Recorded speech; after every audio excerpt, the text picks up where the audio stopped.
County Police Chief Peter Newsham.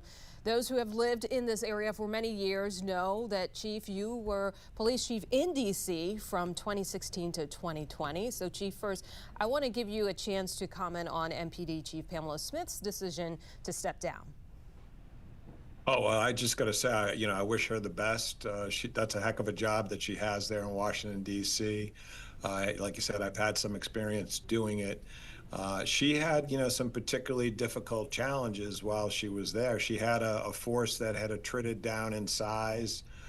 As you know, she had that federal relationship she had to navigate. And I got to tell you, I thought she did it very well. And then, with the crime increases that they had seen in the city, she still had to work on that. So, hats off under very, very difficult circumstances. Knowing Chief Smith, I know she's going to land on her feet in whatever she does next, and I wish her the very best. That's very kind of you. I know that Smith's decision comes after significant drops in violent crime and homicides.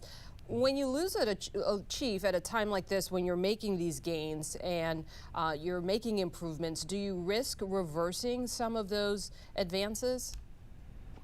I got to tell you, some of the challenges that they face in D.C. has to do with some of the legislation that was passed recently, which is very friendly for criminal defendants. I've been doing this work for a very long time, and I'm a firm believer. Particularly violent offenders, they have to be held accountable. And I know that there's a lot of empathy for their circumstance, particularly from folks in Washington, D.C., and I get that empathy. But I've always been more empathetic to the victims of violent crime and their families.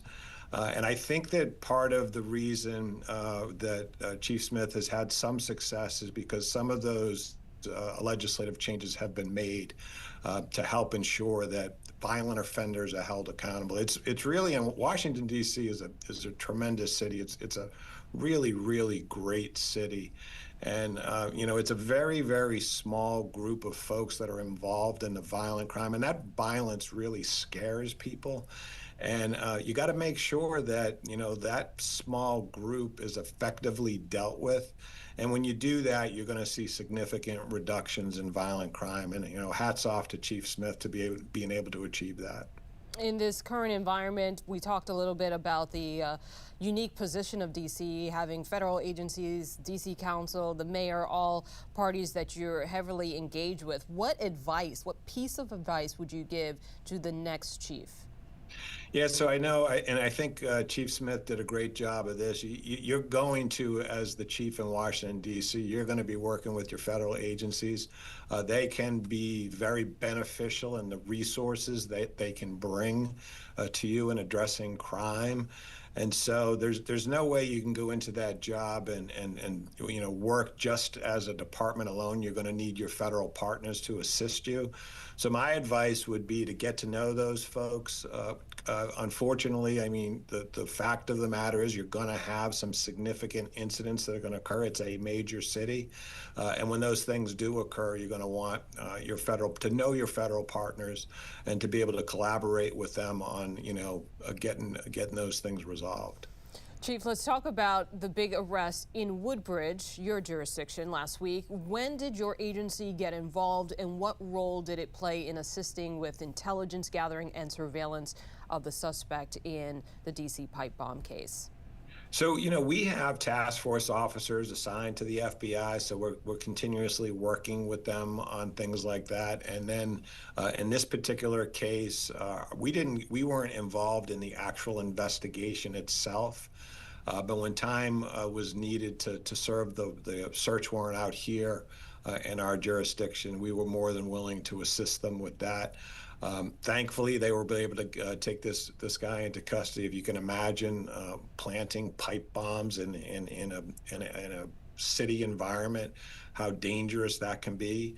And so it's really, really good news to hear that they were able to get this guy into custody. The search warrant was effectively served. And then hopefully this guy can be held accountable for this. Does your agency have any police history tied to that address? There's nothing of significance tied with that address that I'm aware of. Okay. All right. Let's talk about something related to the holidays. Your Shop with a Cop is happening. Santa Cops, they're calling it. Tell us more about that. Yeah, a lot of police agencies do this. We love doing this. It's one of the most fun things we get to do in policing. Just this past weekend, we were out at Potomac Mills at the Walmart. Coming up this weekend at Manassas Mall at the Walmart. We're going to shop with kids. The way that this works is the Fraternal Order of Police provides the money for this. The school system here in Prince William County, they identify some kids in need from both sides of the county, the east and west side of the county. And then our police officers get to go in there. And it's not just us, the sheriff's department, some of the local agencies, the towns. We get to shop with these kids. And the thing that really strikes me about this event, I love going to it. These kids are so funny. When they go in there, you would think that they would run to the toys section or something like that. Oftentimes they're running in there to buy something for their siblings or for their parents or their guardians. It's really kind of cute and it's fun. So love to do it. So we'll be out there this weekend. And you're also hiring, as always. Oh, of course. Yeah. And I always tell you, if you're interested, we're hiring. We're looking for people who are interested. There's an event coming up you can see there on the screen. And this is at we have a little spot over there at Potomac Mills. So when you're out there shopping and you're spending money and you don't have a job and you have a service-minded heart, stop in between, I think it's 10 and 1. We'd love to have you. All right, all good information, and we wish you a wonderful, safe, and happy holiday season, Chief. Oh, thank you. Happy holidays to you all as well. Thank you.